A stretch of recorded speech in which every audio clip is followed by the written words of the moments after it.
Welcome to Chef's Academy. I am Chef Romain Avril, and joining us today, all the way from Melbourne, Australia, is Chef Chris Locke, former executive chef at Melbourne restaurants and the Clock in downtown Toronto.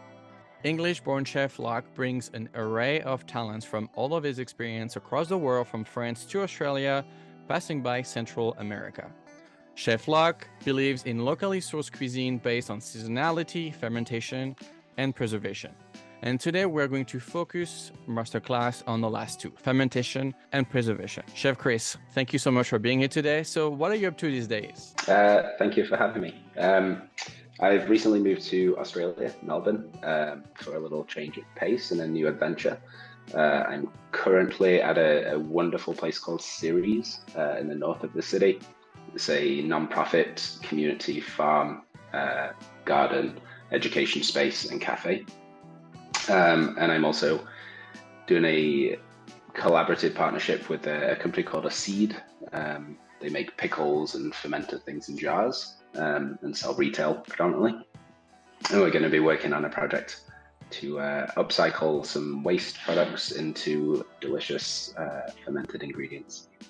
That's awesome. So you literally are right on the topic, because that's what you do on a daily basis. And then if our community wants to actually check you out online, you do post a lot about it. So if they want to have little tips and tricks, they can definitely follow you and see what you do on a daily basis. You just posted about a bread Koji, and you were giving us like kind of like the hour by hour difference. So that was actually pretty cool. So, Chef Chris, you said on your website that, and I'm going to say what you said, so in quote, "I don't have stories of cooking with my grandmother and eating cookie dough. I'm not that chef. My passion is a product of exploration, and exploration is a result of passion," end of quote. So I feel like a lot of us actually sharing that feeling. I personally do not have anyone in my family that really cooks. The closer one was a baker. It was my godfather, but it's pretty much about it, right? So like my culinary passion came through, like, I don't know where from, but I guess I share that with you. So how do you find your style and the chef you want to be when you don't have guidance or somebody you look up to?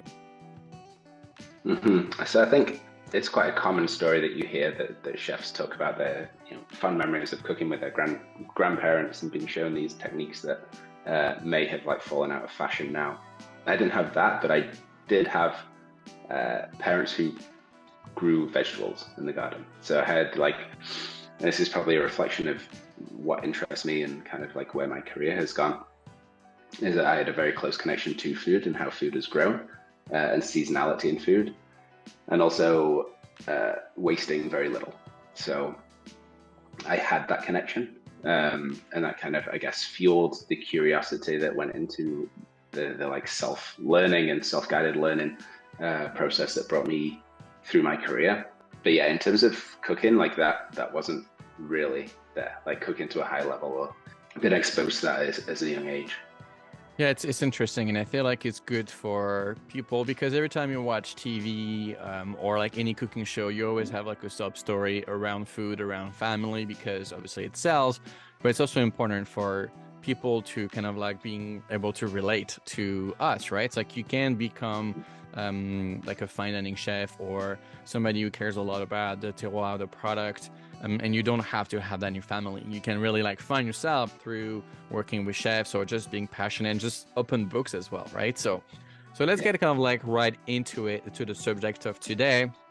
And I would love for you, chef, to explain to the community two of your favorite techniques, if I must say, or one that you talk a lot about and I know you're an expert on, and I even follow your stuff. And when I have a question, I know you're the person to go to, which is fermentation and preservation, right? So the two techniques, fermentation and preservation, can you give us, I know it's a short class and you're not going to be able to explain everything on it, but can you kind of like give us what are they, what's the principle of them, and what did it bring into your daily life?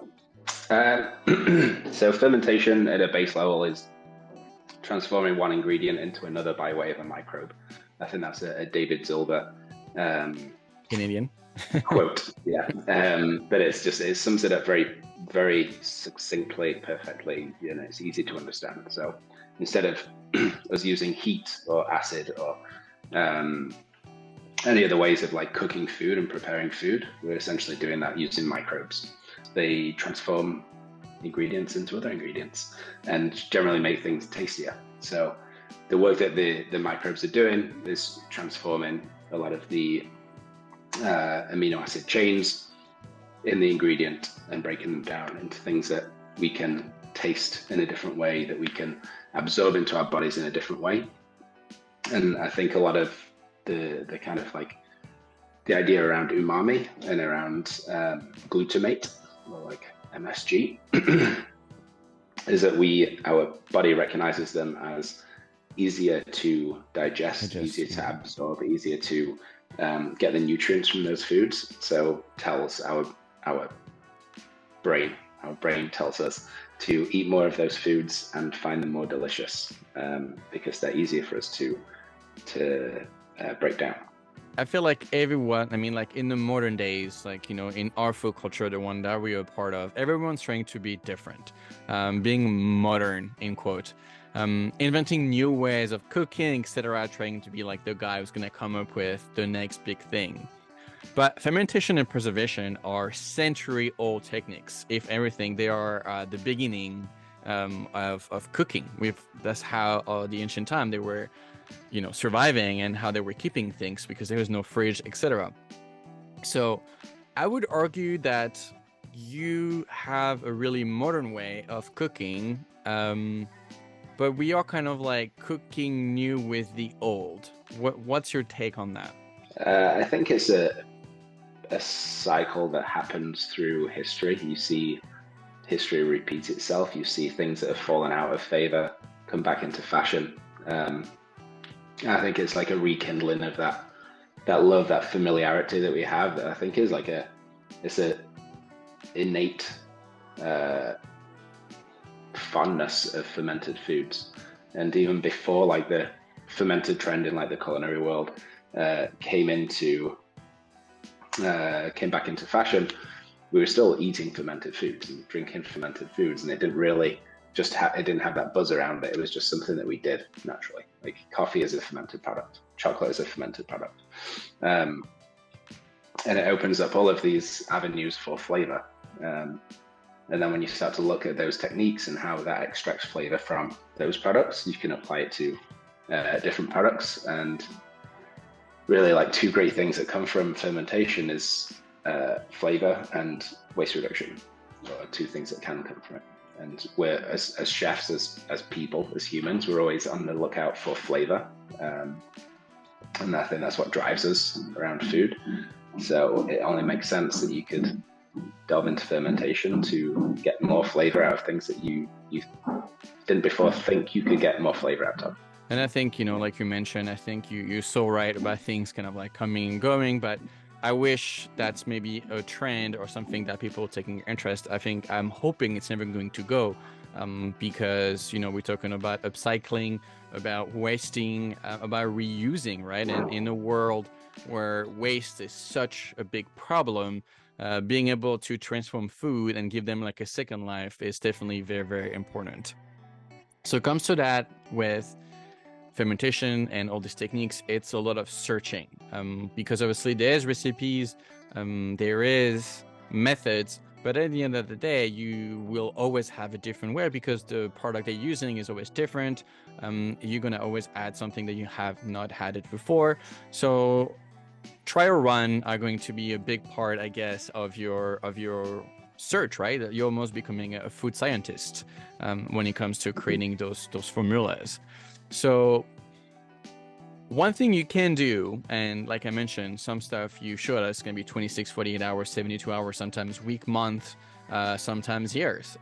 So not everyone has, you know, 6 months to wait and realize that what they've done is completely off. It's completely wrong. So how can a community avoid mistakes? What tip would you give them so they don't have to, you know, like hope that it's going to be okay and it's not going to be like a horrible or bad product? Would you say there's like a guideline that, you know, that might not be what you expect? Because that's the beautiful thing about, I personally love, after 6 months you try something, you're like, whoa, you know, the funk is crazy, but maybe some people are gonna be like, oh, this is not what I was looking for. It's awful. So is there like tips and guidelines they should follow? Yeah, I think if you're new to fermentation or making your own ferments, starting with lacto fermentation is a great way, which is essentially like potentially 3 ingredients: your substrate, that your ingredient, whatever you want to ferment, salt and water, or sometimes not even water. And they're usually very quick, so they can be, 4 or 5 days to 2 weeks generally, and you can see those results quite quickly. I think something important to always consider is keeping your ferment safe, which generally, a way that you can do that essentially is just like checking your salt percentages. So salt is something that sterilizes. It keeps ferment safe because a lot of the pathogens, the things that are harmful to us, the harmful bacteria, microbes, they're generally not salt tolerant, or not salt tolerant to a certain level. So for lacto ferments, I use 2% salt at a very minimum. For things that include meat or that are going for longer amounts of time, I'll go sometimes up to 20% salt. So 20% salt, essentially there's nothing that can live in there. And then what drives the ferment is the enzymes. The enzymes that have been grown in the Koji, which I have a little sample of here. This is the one I posted on Instagram recently. So this is the bread Koji. You can see the white mold on there. And that's essentially just a little enzyme farm that's pumping out enzymes into the bread so that the microbes can digest the nutrients. When the Koji dies, it leaves behind the enzymes, and then the enzymes can be used to go into a ferment such as this. This is the bread Koji in there. This is a vegetable garum using kale stems and asparagus trim and oregano stems and onion skins. And those enzymes are just going to work away, break that down and make it a delicious sauce. So you talk about garum. I want to kind of like take a second on that, because garum is, we have records of it from the ancient Rome, and that's kind of like something that were used back then, that were kept in those barrels, and it was used a lot. So what's garum, and then how is it used, and how have you seen it in modern cooking?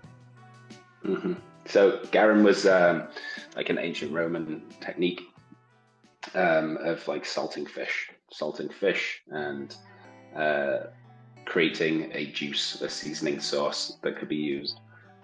Essentially fish sauce is what we're talking about. And it was, I think, probably came out of two reasons, which we've already kind of spoke about, is like the pursuit of flavor and having a flavor ingredient, and being able to preserve surplus. So it's essentially a fermented fish sauce in its traditional sense, but that technique can be applied to various different ingredients, generally a higher salt percentage. And the thing is with fish, which it would traditionally have been, there's digestive enzymes in the fish's guts that help to break down themselves, essentially. So break down the ferment into a liquid. But if you're not using fish, then you can use Koji. Koji has those same enzymes or similar enzymes that can break down anything, essentially. Koji has all of the enzymes that can break down fats, proteins, and sugars. So you can apply Koji in different ways and fermenting basically anything. It opens up a whole world of opportunities. It is used a lot, especially around steaks nowadays. Steaks that maybe won't have the same funk they could have after like a 90 days, 120 days maturation. Leaving them in Koji could really kind of like accelerate that process of maturation and really give that like extra funk you would get, because at the end of the day, when you eat a steak, what you want is flavor. We talk about flavor, and that's also a good way to help that steak, going from a 7 out of 10 to being maybe like a 9 or 9.5. So that's a good way to use it. So personally, I'm a big fan of pickling. I think I have a giant fridge in my basement with like 1,000 different pickling. It's such a simple way of preserving ingredients through the immersion of the ingredients in acidic and sweet concoction. It doesn't have to be sweet, but you know, for a mouth pleasure at the end of the day, it has to be delicious. And then you could add some spices to it. You can really make them your own. There's no rules, I want to say, with pickling. You can really be your own once you have your base. I love them because they had acidity, they had a crunch, but also bring balance. Something that you talked about earlier is how the enzyme are actually good for you because your body processes them better, and then it's going to help with digestion, etc. So I use them when I do a 10-course menu, for example. That those fermentation, those acid, those pickles throughout the meal are going to already start the process of digestion, which means you're able to eat 10, 11, 12 courses and not feel completely like ready to die because you've ate so much, right? So I think when you use this technique, it's more than flavor, it's also health. And wellness and healing through food. At least that's what I believe in. It's what I was taught when I started to pay attention more to Asian cuisines. And that's kind of like, you know, the motto is to heal through food. So what other ways your experience, you know, do you use in your experience to bring balance and how important balance is in your daily way of cooking, in your cuisines, your style? Balance in terms of health, flavor. In terms of health, flavor, but also in terms of having a dish that really brings kind of like all the notes. You know, so you say it's about flavors, but how can you bring kind of like this harmony, this umami? Yeah, so once you start cooking with fermented foods, it took me a while. It took me a while to kind of like get that balance and realize that things that taste good on their own aren't necessarily good. Like if you think of acid, okay, you think of acid as like citrus and vinegar, essentially like the two things that we'll use in cuisine, in culinary, to like bring acid to a dish. But if you put in like a lacto ferment, it's not necessarily going to react in the same way. So acetic acid is vinegar, citric acid is predominantly citrus, and then the lactic acid reacts in a different way. It reacts differently on your palate. And I found that it also can work in tandem with acetic acid. Like you can use vinegar and a lacto ferment on a dish. It won't become overpoweringly acidic. It will just kind of like balance those two acidities. It's very odd that when you start kind of like playing around and delving into it, would you say it's more of a sourness? It can be, yeah. You can get very, very sharp lacto ferments as well. But yeah, they kind of like they play in harmony with each other. And if you're doing those kind of ferments at home, then it's very easy to play around and throw little bits of things into your dinner. That's great. So there's one restaurant that I want to mention that really brings fermentation. I mean, in my opinion, brought those two techniques into like the world, right? Which is Noma. But in general, I would say, generally speaking, the Nordic restaurants. So that style of cooking, which is nothing new to them, really. They've been doing also for quite a while. So do you feel like this region of the world that brought fermentation and preservation is currently leading the trends of our current culinary world? Yes, yeah, I do. That was actually the first book that I picked up that got me into. I was kind of playing around with some lacto ferments, but the Noma Guide to Fermentation really kind of like gave me the courage almost to like start growing Koji, start making misos. It's very well laid out. It kind of like, it's not just a recipe book, it's like a guidebook for salt percentages. It tells you about pathogens, it tells you about keeping things safe, it tells you about like the pursuit of flavor, what are good things to ferment, and then gives you some like guidelines as well. And like whatever you're fermenting, these are the percentages you should follow. very helpful to me. And I think anybody who's thinking about dabbling with fermentation should absolutely get that book and really start to play around. It's like I learnt from that book and other resources, and have had very, very few things go wrong.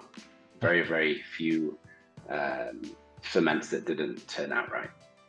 That's the perfect segue to my next question, because I was going to ask you actually if you could recommend books or chefs to follow on like basic fermentation and preservation. I mean, we know there's going to be some mistake and some trial runs, and it's not going to go perfect the first time, but having those helps, you know, that could at least give us an initiation, so we don't feel like we're alone in the kitchen. I mean, the two great books on fermentation is Sandor Katz's book and the Noma guide. There's someone on Instagram. There's a few people on Instagram who I follow. I probably won't be able to recall them now. I can probably give them to you later. Yeah, I will. Kobo Fermentary are really good. They do like Q&A sessions, and so you don't have to participate, but you can see what other people are asking, and there's usually some similarities in what questions you have, which are really great. Yeah, there's a lot that I follow, and it's always good to get that like perspective from different people. Yeah, because there's no like the right or the wrong answer, right? There's going to be different paths, and at the end of the day, you have to choose the one that makes sense. That makes sense for you. Well, yeah, and you actually find with fermentation, I think people are a lot more open to sharing information. So I think it's less so now, but it still exists in food, especially high level chefs don't really want to give away too much information on recipes and ingredients and techniques. This is almost safeguarded because it might be what makes the restaurant successful. It might be what makes them successful. But with fermentation, it's very open. It's like it's the open source platform of cooking, and people are willing to share things, share techniques, even like share ferments. If you're like physically in the same city, you can swap Koji and like sourdough. Yeah, yeah, exactly. Yeah, it's a very sharing community. There's actually Jeremy Urmansky, that's a book. Richard Shih and Jeremy Urmansky, Koji Alchemy. That's a great book on specifically Koji, and their kind of catchphrase is Koji builds community, and it's very true. It's a lot of sharing, a lot of connections that I've made just through reaching out to people, or people reaching out to me about fermentation. That's great. And, you know, I like to use the word community a lot. That's why every time I address Chefs Canada, I talk about the community. Because, I mean, we both come from Europe, and I mentioned it so many times. It's a lot different in Europe. Like, there's a huge chefs community. I feel like we are very bonded, and we will always help each other, something we don't see as much in North America. So I think it's important that new waves and new chefs are trying to recreate that community feels where we're not keeping secret from one another. I mean, I put my recipes on the internet on a daily basis because I feel like I have nothing to hide. And I truly believe that we could become stronger together, stronger chefs, our community is becoming bigger, stronger, and therefore like it's only good for us, right? So that's kind of like my take on it. So I'm glad that that world is doing exactly what I preach on a daily basis. Well, thank you so much for today and that little course. Obviously, there's so much more to know and to learn, but it's great to kind of like dive in so people can maybe start to pay interest into this new world that is actually pretty ancient. So that was very insightful on how to really cook with the basics of fermentation and preservation. And thank you to the Chefs Canada community for tuning in today. If you want to be featured like Chef Chris on the Chefs Canada page, chat with me and run a Chefs Academy masterclass on a topic that you specialize in. Please DM us or visit our website and let us know. Chef Chris, it was a pleasure, and thank you so much. Pleasure was mine. Thank you.